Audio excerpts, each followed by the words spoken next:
So we'd also like to have in a large group, we'll have a couple of students come up to give a representation of the types of projects they came up with. Taylor is a secondary social studies candidate, and Hannah is elementary ed and special ed. So they'll talk about how they designed their units and how they adapted what they saw and the materials we used to be able to get to those types of students. And I'm going to share this, or if one wants to talk back there. And I'm done if you want to ask me out there. I already pulled up this one different. Thank you. Do you want to click for me as well? Awesome. Thanks.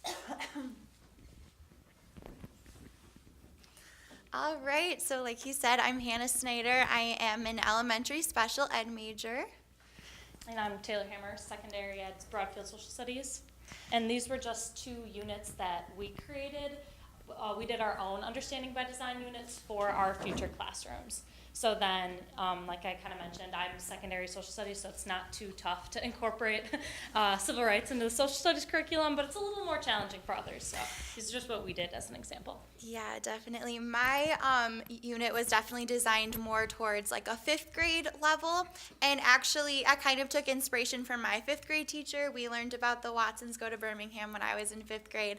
And if you've ever read the book, there's like a little bit where they're talking about putting the record player in the car and like playing these different songs. And I remember my teacher playing the songs for us, and that really sticks out to me. So I wanted to kind of make that sort of experience for my students. You want to click? All right, so the overarching theme of my unit is learning about civil rights through song. Especially at the National Civil Rights Museum in Memphis, there was this one display where you were hearing all of these songs from the Freedom Singers, and that area was so moving to me. Like, I just remember sitting there and kind of listening to all of it and seeing all of it, and I've always been a very musical person, so I kind of wanted to make that part of my unit. So like I said, it'd be going off of the book, The Watsons Go to Birmingham, and every day as a class, we would be studying a different song. So on day 1, we would be listening to We Shall Overcome, and we would listen to it, kind of figure out does it sound happy, does it sound sad, what are the words telling us? Because from like a literary standpoint, I really want my students to be able to understand how words convey meaning and how that meaning is super important when we're writing. So I would also kind of take some of my experience from the Birmingham Civil Rights Institute into my day 1. Those are just 2 pictures I took, kind of contrasting a African American classroom and a white classroom around the time of the Civil Rights Movement and how different it is. So just kind of showing them what I actually saw and getting them introduced to the unit that way. Knowing from doing the understanding by design sort of model, I knew from the get-go that I wanted my students to produce a song of their own. Just like the lyrics to a song, I don't expect them to be like cranking out some fancy melody or anything. But knowing that that's what I want from them, I would introduce my songwriting expectations, and I would kind of model from our song study what I'm expecting from them. So then my overarching theme for Census B for high school social studies unit was for my students to understand that history and historical events are interconnected and how patterns form and how certain events, even though they seem to have happened so long ago, still have direct impact on them today. So for my day 1, I'll just have them, I have all of these artifacts. I just have a couple of snippets of different pictures and artifacts, and I was going to have just the students do an artifact analysis. So I would assign them a number or give them each a number, and then they would pick an artifact with that number on it and then get in groups. So all 1s would be, the Edmund Pettus Bridge. Groups 2 would be the Little Rock Central High School. And then I'd give them a sheet to fill out, and with the expectation that at the end of this unit, they would have to present on their place. So then the first day would just be an overview. They look at the artifact. They can use the Eyes on the Prize book that we used. They can use some of the other books that we use, even though they're more for lower level. If they would choose to use them, I have them, so they could look at them. And then just overall books and then locations, all of them, because it's just an intro day. And then for an assessment for that day would just be a 3, 2, 1. 3 things they learned, 2 things that they found interesting, and then 1 question they continue to have. So that's my day 1. Okay, so my day 2, we would be focusing pretty heavily on just like some songs. So we would do Fighting for My Rights and Oh Freedom. And Oh Freedom played a lot when we were down south. And so I like still have it going through my head sometimes. I feel like it's a really meaningful song. There's a lot of really great lyrics in there that can connect to different events that were happening. At this time, it would also be kind of a work day. Once they got their song study complete for those 2 songs, we'd be kind of working on like the first half of the song and utilizing what they heard from the songs, what they've read in the Watsons Go to Birmingham, what they know about that time period, and that would be our day 2. So then my day 2 is more specifically delving into the different sites, so the different groups 1, 2, and 3. So I would be presenting on, the Little Rock 9 and specifically the struggles of the students and how it relates to current students today.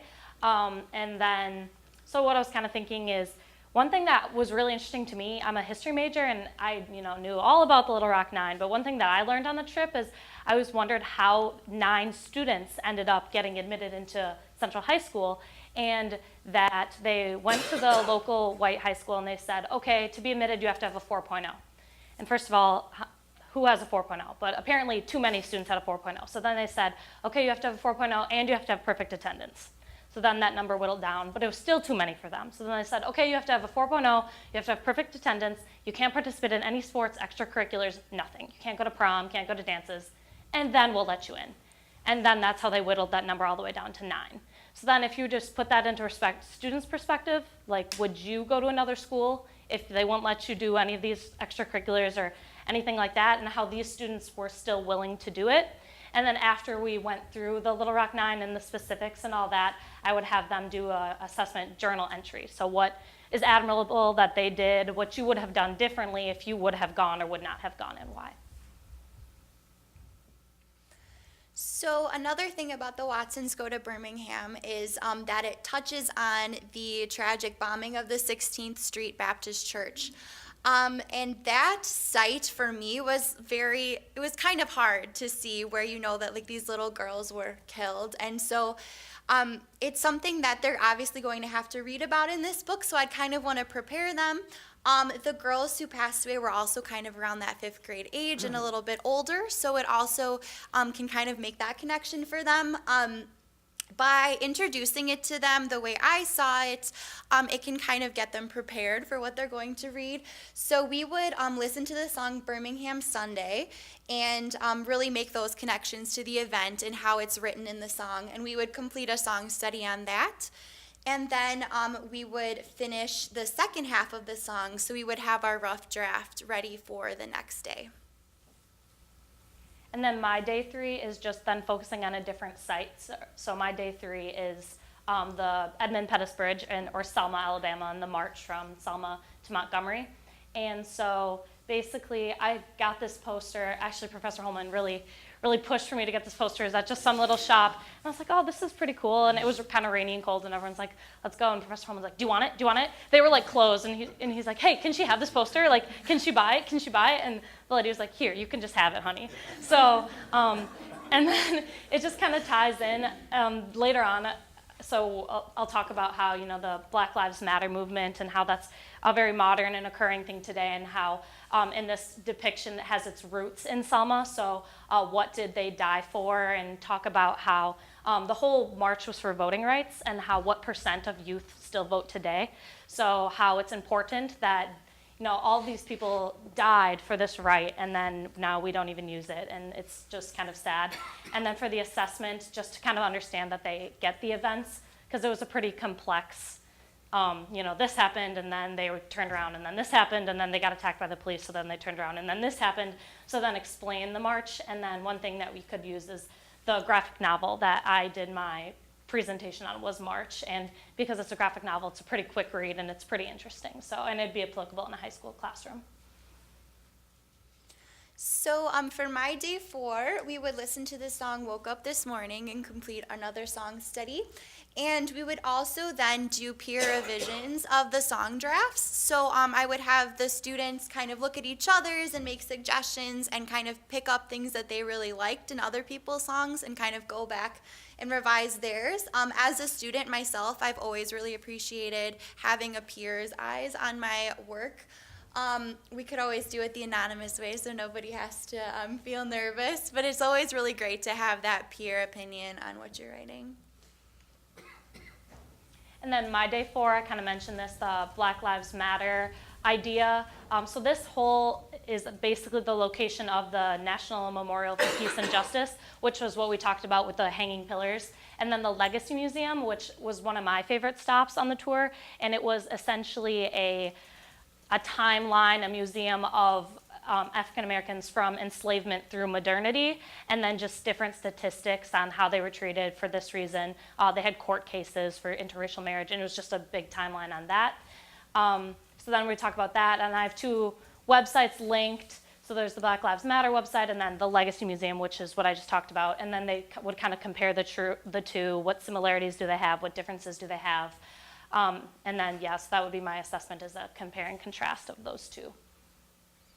So for my final day, we would have the students present their songs. But before that, at this point, I would expect that they had finished reading The Watsons Go to Birmingham, and it would kind of align with our unit that way. So we could kind of have a more in-depth talk about what they learned, and especially about the 16th Street bombing. I feel like that reading about that can be kind of heavy. So if we could kind of flush it out and talk about it as a class, I feel like that would be really helpful for them as well. So then we would bring up our points about the Watsons Go to Birmingham, and then we would kind of have like our little song celebration, and that would be it. Yeah, and then my final day of the unit would just be the students presenting in their 3 groups to their peers, based on kind of tying in from the first day, which was when I would give them the rubric of what to look for, and then we would go through it as a class, and then this is them presenting all of their succinct information, what they know, to their peers. All right, so we're going to talk a little bit about our favorite places on the trip. I really loved the Birmingham area and the 16th Street Baptist Church and the Civil Rights Institute that was there. The museum itself was a little bit smaller, but they had a lot of really, really cool artifacts there, like really user-friendly. Like the exhibits were really, really awesome. That's something that really sticks out to me when I remember the trip. They even had some artifacts like the shoe of one of the girls who was like killed, and like her little purse and everything. So it was like very like heartbreaking to see, but I completely remember it, and it was really, really meaningful. And of course, the Legacy Museum and the Memorial for Peace and Justice, which we talked about, was just so great to kind of make that connection of what people went through during the Civil Rights Movement, but what people are still going through today with discrimination and racism. Yeah, and then my favorite highlights, we already talked about the Legacy Museum, but it's obviously it was Amanda's favorite, it was our favorite, so it was a big popular hit. And then also, this has nothing to do with civil rights, but we stopped at the first White House of the Confederacy, and I loved that, and I love the Civil War. And this was just a testament to what we did on the trip, but there was a couple times, like this wasn't on our plan at all. I was like, oh, this White House is here, like, we should go. And Professor Holman was like, all right, we can kill an hour, we can go. And there was another time when Joey wanted to go to, there was the oldest baseball stadium in the country, and he's like, oh, that's here, can we stop? And then we just went and stopped there. So very flexible trip, and you learn a lot too from the detours, as Professor Holman mentioned. That's one positive of driving those miles. Yeah. All right. Yeah, so- Questions for the girls? I mean, they're giving you just a real quick snapshot of what they wrote for a potential class, but I hope that you plan to use it, right? Awesome.